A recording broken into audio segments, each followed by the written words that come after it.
Well, the Grigsby's a lot of different things. For me, it's the best whitetail property in the country. I've been hunting here since 2003.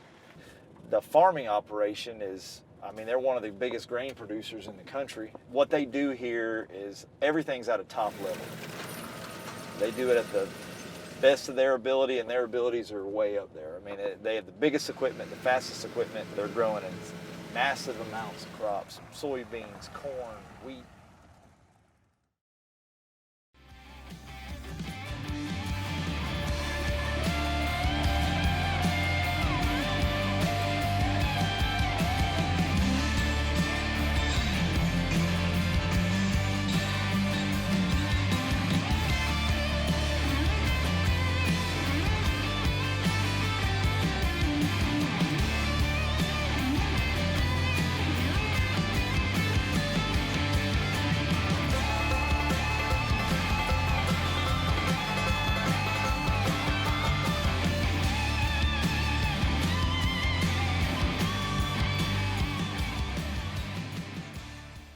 My history with the Grigsby farm and family is years ago, I was invited to come on a hunt here. There was an outfitter that actually was outfitting on the property at the time. I came up here and fell in love with the place.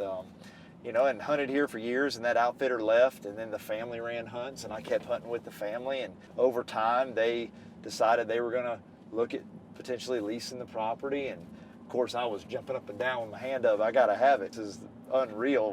What could we do with this place if we put it under the right management, you know? And so this is our 6th year, and we're starting to really see some major dividends in it, and there's a lot to come now that we control the whole property. One of the tough parts about coming to the Grigsby this time of year is the amount of tree stands we have up. We've got over 150. I quit counting them, so it could be 175. I don't know. And they're all double sets, so call that 300 tree stands in the trees. You know, because we have a camera stand at every setup. That way, if we're filming, we can always have somebody in there with us.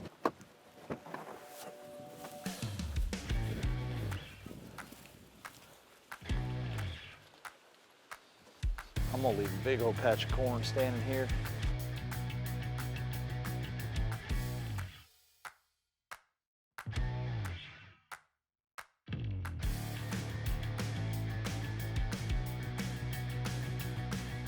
Well, I tell you what, this reminds me of last year. As bad as the wind's blowing right now, it was just like this that night we shot that deer.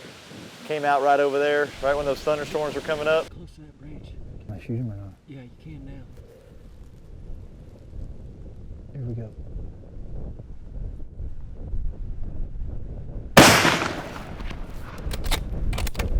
It's kind of crazy deer, but he's my deer. Shotgun 2 here in Illinois, and we've got a beautiful deer on the ground, and I tell you. Hey, you know what's funny? Still got a trail camera up right over here. Yeah, I know, I saw that. That's when you know you got too many cameras. Yeah. When you leave one out like that.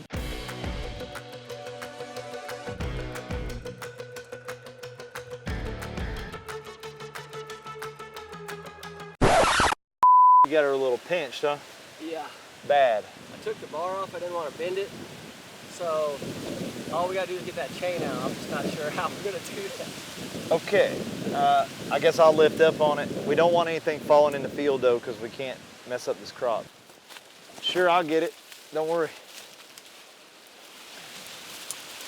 Thank you, Mike. You're my hero. You are my hero. I didn't come to save you. I came to save my saw. Here, you've been upgraded. You now get this. Talk about yourselves for a minute. All right, put that back together. Meet you at the truck. Let's get the next one. I think this is all set. We don't need to cut anything else. I'm gonna put that camera up over there, and then we're done. All right. All right. Don't forget about that other camera. Man, I mean, this time of year, we have to get all this work done. We've got over 100 cameras we put out. You know, this time of year, I don't have to worry about, or I feel like I don't have to worry about coming in and sneaking around and worrying about bumping a deer. You know, if I come in here right now and do it, you know, we come in, we make the noise, we do the work, we do what we got to do, get it done, and, you know, go on with life, and we don't get all worried about it. If it was 1st of October, middle of October, and I'm out here trying to hang stands, I'd be tiptoeing around. I wouldn't want to run that power saw. I would be scared I'd jump a buck out of this little bottom here. And it's just easier to do it now. You just come in and just go all in and get it done. I'm wearing long sleeves, long pants, and the only long sleeves and pants that I had in my drawer here was camo. So I'm in full camo because one thing, everything's great at the Grigsby except one thing.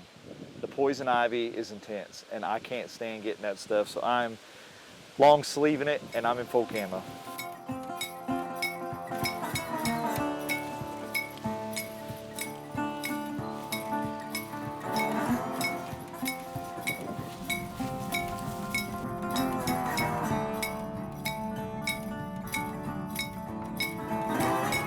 You know, their farming practices, the sustainability practices that they have here are second to none. I mean, you could honestly say they have a 100-year plan for this farm. How many people plan that far out for the next generation or 2 generations down the road? That's what they do here at the Grigsby. The family is adamant that their kids and their grandkids will be farming here. One of the awesome features here at the Grigsby is the staff that they have. I mean, they've got a big full-time staff here to run this big operation, and Randy Leka kind of heads that up. He's the farm manager. You know, he'd probably chuckle me saying this, but I consider him like a mad scientist of farming. I mean, just to sit and talk to the guy is an unbelievable wealth of knowledge. So when it comes to us planting food plots and stuff, I mean, anything he says, it's the gospel as far as I'm concerned. I'm doing it. You know, and a lot of times they jump in there and they help us so that we can grow. Again, everything at the Grigsby is always done at a top notch. I mean, they don't want anything to be substandard. And so they get involved and they help us a lot. We all work together. I come to them with ideas on the management side for wildlife and things that they can plant and where to plant. And they're wide open to those suggestions. And when they speak up about any of the farming practices, there's nobody else I'm going to listen to except Randy Leka. He knows what he's doing.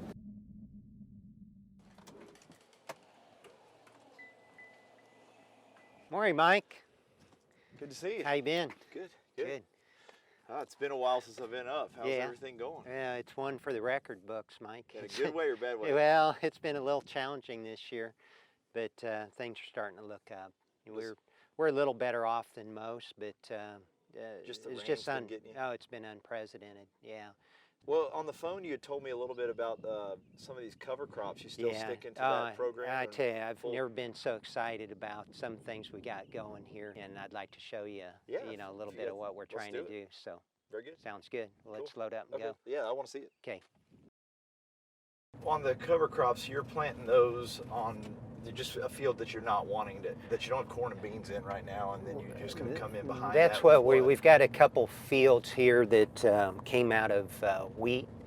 So it's given us the opportunity to establish these covers much earlier in the season. Typically what we would do is come behind the corn and the soybean crop and establish it. But this year, I'm a little concerned with the lateness of the crop maturity. I've been able to get that done timely. So we're going to take this opportunity and instead of double cropping soybeans behind the wheat, we're going to establish cover crops. The idea is to have something growing year round. So agronomically, it's a very sound principle to try to build around this concept of sustainable agriculture, which is really the foundation that we're trying to build on going forward, and it's the future of this farm. Well, is that the piece of equipment you were telling me about? That's the piece right there. Let's check it out. It looks small.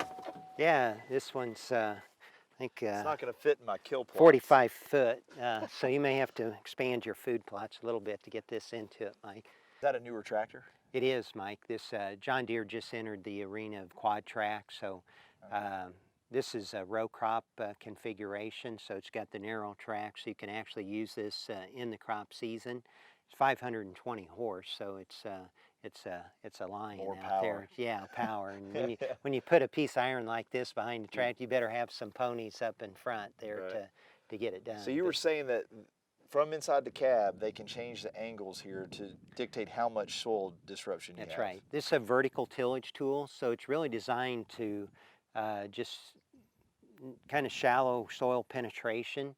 But one of the features of this that's brand new to Deere is the ability to angle these disc gangs to determine the amount of soil disturbance that you get. So sometimes you just want to size this plant residue. But if you really want to do some soil mixing and incorporate that residue, then you can angle this up to 12 degrees. So it's really a neat feature, and it's all done from in the cab. Gotcha. So we think that we can do most of what we're going to do with this one tool. Gotcha. And, you know, again, it just helps meet that definition. Sustainability is doing more with less. Right. And this is part of why we're interested in something like this. Gotcha. Yep. You were talking about this field being blue corn for chips, right? Yeah, Next that's year, right. that's what it'll be. That's so right. All this work is so, in theory, that crop becomes better, and the Yeah, crop after everything that builds becomes on better. itself. So, Right. so what we've done, we've come in, we've done initial application of swine manure. We're following with this 8-way mix. It's Thought I smelled that. heavily legume based. Right. So we're going to actually generate and fixate some nitrogen through the plant, and then we're going to self-terminate that this fall, come back next spring, and we'll plant our blue corn. Gotcha. Yeah. Well, the blue corn kind of leads into what we were talking about. You've been telling me all about this test Oh, I plot we tell had. you, we're so excited about this, Mike. And I checked on that, and I want to show you some of the data I've got on the cameras, and Yeah. then just go up there. Do you got time okay. to ride up there and Yeah, I take was a look? hoping you were getting good documentation. Yeah, let's go look at it. All right, let's I go. need you to explain that to me, too. Don't want to run any of my corn over. Doesn't look too bad, does it? Well, Like- you say it doesn't look too bad. You tell me, does it look bad or not? Yeah, You're the I'm corn guy. thinking it looks And pretty then good. Look right through the Oh. vine right there. Yep, You I see see it. Yeah. Yeah. Right in the 8 rows of red corn, probably Yeah. eating our corn. We can see a lot of the evidence here that, you know, we've got a lot of deer activity So this here. is and- deer just pulling this out. Right. So one like this, they probably killed this one. It's not going to produce Right, anything. yeah. It's gone. When they take the top out, they've taken the growing point, so that plant's not going to produce. So, you know, this can be pretty detrimental to the farm at large, but this plot's got a purpose, not only for a food plot, but we're also trying to document the activities here. Your 2 cameras that we had put were Yep. right here, and they look, so this is it Yep. right through here. Yep, so we got a strip of 8 rows from field edge to field edge, starting at this camera right here. Now, when you going say to the red south. corn, the actual ear corn will be red? Yes, the kernels will be red, a dark red. So That's pretty cool. This is obviously this plot. You just got done telling me that we may not have corn here for deer season, which is not what I wanted to hear. But are you seeing this same type of pressure in other areas of the farm, I guess, and on the beans and corn, I would yeah, assume? it's you know, all of our timber edges are particularly bad. Deer degradation from year to year has been a problem for us as a farm, but it's also got an agronomic impact too. Sure. It's very real to us because obviously when you see this kind of damage in something other than a food plot, there's an economic cost to that. So, Oh, for sure. So what we're trying to do is work hand in hand with IDNR, document, you know, the issues and the locations on the farm, and then They issue request. permits Yeah, based on that. there's an application process. They come out, we show them the damage that's taking place, and then if it's justified, then they will issue permits. Yeah, and then we'll execute on those permits for you, Yeah. and then we're going to donate all the meat through Cass Meats. They're going to take everything to the Yeah, it's superintendent. fantastic. So it's a That- win all the way around. Yeah, It's good for it's- the farm. It's good for the deer herd, and you know, we Right. help some people that are less fortunate. So Yeah, it yeah, works we out. appreciate that. All right, well, let's check the rest of this out. And Okay. We'll head back. Yep.